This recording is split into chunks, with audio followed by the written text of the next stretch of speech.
अस्सलाम वालेकुम व्यूअर्स, कैसे हैं आप सब। उम्मीद है कि आप सब ठीक होंगे और बिल्कुल खैरियत से होंगे। आज जो है हम यहाँ पर जो स्टडी करेंगे, जो टॉपिक डिस्कस करेंगे, ये हमारे कॉन्ट्रैक्ट एक्ट 1872 के जो टॉपिक्स हैं वो जो हैं अभी उसके जो मोस्ट इम्पॉर्टेंट टॉपिक्स हैं अभी वो कुछ बाकी थे। बीच में जो है हमने कुछ ऐड कर लिए थे, कुछ दूसरे जो हैं टॉपिक्स या फिर कुछ दूसरी जो चीज़ें थी वो मैंने ऐड कर ली थी, मुझे इम्पोर्टेंट लगी। लेकिन आज फिर दोबारा से जो है हम कॉन्ट्रैक्ट एक्ट 1872 उस पर जो है हम बैक होते हैं, उस पर वापस आते हैं। और क्योंकि उसके जो है अभी मोस्ट इम्पॉर्टेंट टॉपिक्स जो हैं उसी सब्जेक्ट से रिलेटेड जो हैं वो अभी बाकी हैं। मिसाल के तौर पे जो कॉन्ट्रैक्ट है उसकी जो एक परफॉर्मेंस ऑफ द कॉन्ट्रैक्ट है वो कैसे होती है, और फिर जो डिसोल्यूशन ऑफ द कॉन्ट्रैक्ट है या फिर टर्मिनेशन ऑफ द कॉन्ट्रैक्ट है। फिर उसमें एक मोस्ट इम्पॉर्टेंट टॉपिक हमारा बीच में बाकी है, वो है फ्री कंसेंट। फ्री कंसेंट के फिर मज़ीद उसके कुछ 5 एलिमेंट्स उसी में ही आ जाते हैं। फ्रॉड है, मिसरिप्रेजेंटेशन है और कोerशन है। तो वो भी जो है उसी के साथ जो है 5 वो भी हम उसी के साथ करेंगे। तो ये इसके जो है मोस्ट इम्पॉर्टेंट टॉपिक्स हैं।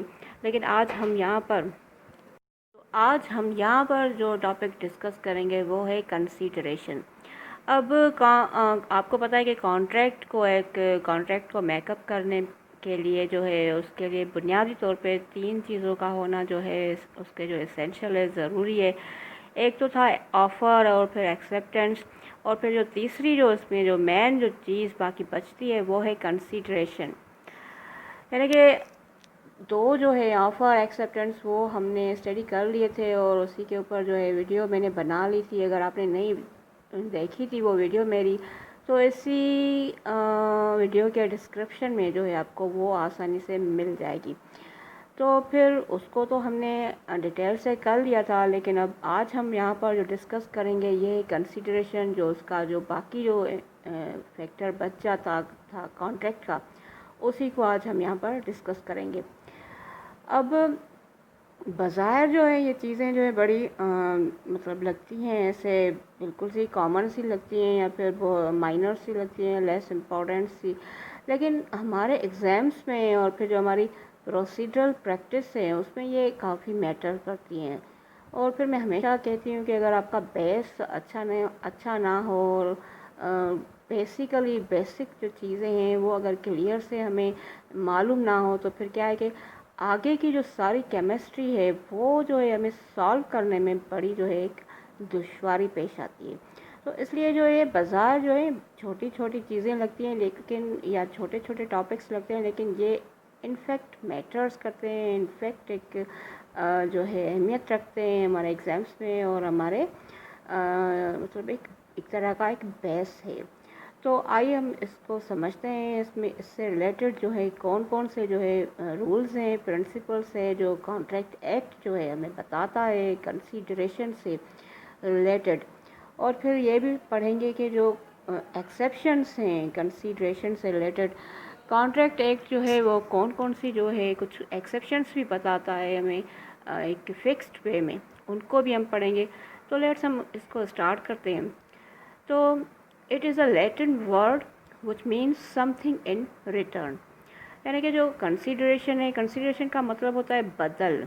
यानी कि जब कोई आप कॉन्ट्रैक्ट फॉर्म कर रहे हो, मेकअप कर रहे हो, तो ये लाजमी एक फैक्टर है कॉन्ट्रैक्ट का कि बदल में जो है उसमें जो है कॉन्ट्रैक्ट के यानी कि जो ऑफ़र हो रही हो और ऑफरर की तरफ से, और फिर जो ऑफरी जो है उसमें एक्सेप्टेंस दे दे, तो वो जो एक्सेप्टेंस हो किसी बदल के नतीजे में हो। यानी कि कंसीडरेशन का होना कॉन्ट्रैक्ट में मस्ट है, क्योंकि without consideration contract is always wide.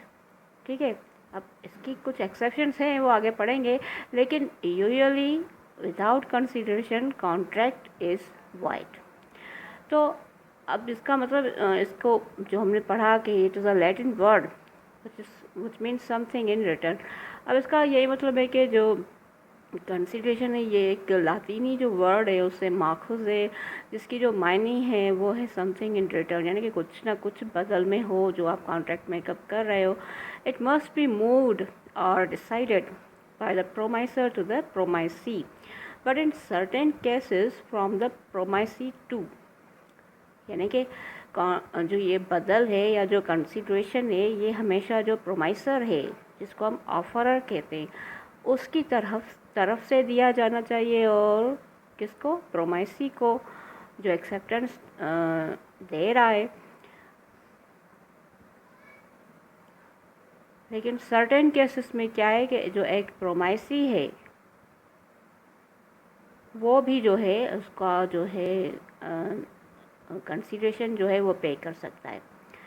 अब इससे रिलेटेड जो है एक केस लॉ है, जुनैया वर्सेस रमैया. ठीक, अब इसमें ये कहता है कि प्रोमाइसर जो है उसकी तरफ से बेसिकली जो भी ऑफ़र करेगा उसको जो है कंसिडरेशन पे करनी होगी. ठीक, लेकिन सर्टेन केसेस में प्रोमाइसी कर सकता है. फिर उन्होंने एक केस ला जो है एक मतलब फिक्स्ड वे में कॉन्ट्रैक्ट एक्ट जो है वो प्रोवाइड कर रहा है. चुनैया वर्सेस रमैया का एक फेमस केस ला है, कॉन्ट्रैक्ट एक्ट में ही है. तो ये जो है इससे रिलेटेड ही है, कंसिडरेशन से रिलेटेड. तो ये केस ला भी कुछ इसकी जो डिटेल है वो कुछ ऐसे ही है कि ये चुनैया वर्सेस रमैया दो सिस्टर्स थी. अब वो उनमें से जो थी ये चुनैया, ये प्रोमाइसर थी अपनी ये सिस्टर को, रमैया को जो है कुछ प्रॉपर्टीज़ जो है उसको हैंड ओवर करती है, और उसको यही कहती है कि अगर मैं जब मेरी डेथ हो जाए तो तुम ये चीज़ें मेरी बेटी को कर देना हैंड ओवर. तो अब ये जो चुनैया है ये यहाँ पर प्रोमाइसर होती है, और ज़ाहिर सी बात है ये जो है सारी चीज़ें कंसिडरेशन हो या ये इसको उसकी तरफ से इसके पास जाती है, रमैया के पास. अब उसकी डेथ हो गई तो ये जो उसकी बेटी है वो जो है खुद से कोर्ट में आ जाती है और कहती है कि नहीं ये तो थी मेरी वालदा की, तो फिर बीच में मेरी जो खाला है उसका क्या काम, उसका क्या लेना देना. तो वहीं पर ये कोर्ट यही डिसाइड करती है कि हाँ जो कंसिडरेशन है वो ऑलवेज ठीक है, प्रोमाइसर की तरफ से मूव ऑन होनी चाहिए, डिसाइडेड होनी चाहिए उसकी ही डिज़ायर पर. लेकिन सर्टेन केसेस में ये प्रोमाइसी की तरफ से अगर होती हैं तो फिर वो भी जो है वाइड नहीं होंगी, यानी कि यूजुअली प्रोमाइसर की तरफ से, लेकिन अगर प्रोमाइसी की तरफ से भी होती हैं तो फिर ये उसमें आपको हैरत ज़दा नहीं होना चाहिए, वो वैलिड ही होंगी. इसमें जो मज़ीद इम्पॉर्टेंट जो एक चीज़ आ जाती है वो ये है कि स्ट्रेंजर कैन आल्सो पे the consideration but a stranger can not form और मेक एनी कॉन्ट्रैक्ट. अब यानी कि जो कंसिडरेशन है ये प्रोमाइसर पे करता है, प्रोमाइसी भी समटाइम्स कर सकता है इन सर्टेन केसेस, लेकिन एक स्ट्रेंजर जो है वो भी पे कर सकता है. ठीक, अब स्ट्रेंजर जो है वो पे कर सकता है, लेकिन एक स्ट्रेंजर जो है वो कॉन्ट्रैक्ट अलबत्ता नहीं कर सकता. ठीक, अब स्ट्रेंजर कॉन्ट्रैक्ट नहीं कर सकता, ये तो एक अंडरस्टूड सी बात है, क्योंकि कॉन्ट्रैक्ट जो है हमेशा करने के लिए, कॉन्ट्रैक्ट मेकअप करने के लिए हमेशा दो पार्टीज़ का होना मस्ट है, और वो दो पार्टीज़ ज़ाहिर सी बात है एक दूसरे को जानती हैं तब ही जो है कॉन्ट्रैक्ट मेकअप होता है. भले ही फिर उनके बेहाफ पर अगर एजेंट अगर करता है तो भी वेल एंड गुड, वो भी अलाउड है, होता ही है. तो एजेंट भी वही बात हुई जैसे कि पार्टी, तो मतलब एक दूसरे को जानती ही हैं, ये पॉसिबल ही नहीं कि कॉन्ट्रैक्ट किसी स्ट्रेंजर से हो. लेकिन ये कह रहा है कि जो कंसिडरेशन है वो जो है एक स्ट्रेंजर जो है वो पे कर सकता है. ठीक है, मुझे एक सीन याद आ रहा है, एक मूवी देख रही थी मैं कुछ दिन पहले. अब उसमें क्या था, एक लड़की थी और शॉप पे जाती है और कुछ काफ़ी जो चीज़ें हैं वो जाकर वहीं से ख़रीदती है, और फिर कोई आके जो है उसकी जो पेमेंट जो है वो कर देता है. अब वो जब पेमेंट करती है तो शॉपकीपर उसको यही कहता है कि आपकी जो पेमेंट है वो चीज़ों की वो आपकी वो पे ऑफ हो चुकी है. तो अब उसको कुछ समझ में नहीं आता कि मैंने मतलब किसने उसको, जिसने की होती है और जिसका नाम बता रहा होता है कि वो उसको जानती ही नहीं है. लेकिन अब इसका ये मतलब नहीं कि वो जो उस पेमेंट हुई वो जो है वाइड हुई, यानी कि वो वाइड नहीं, वो वैलिड है, क्योंकि जो कंसिडरेशन है वो एक स्ट्रेंजर भी पे कर सकता है।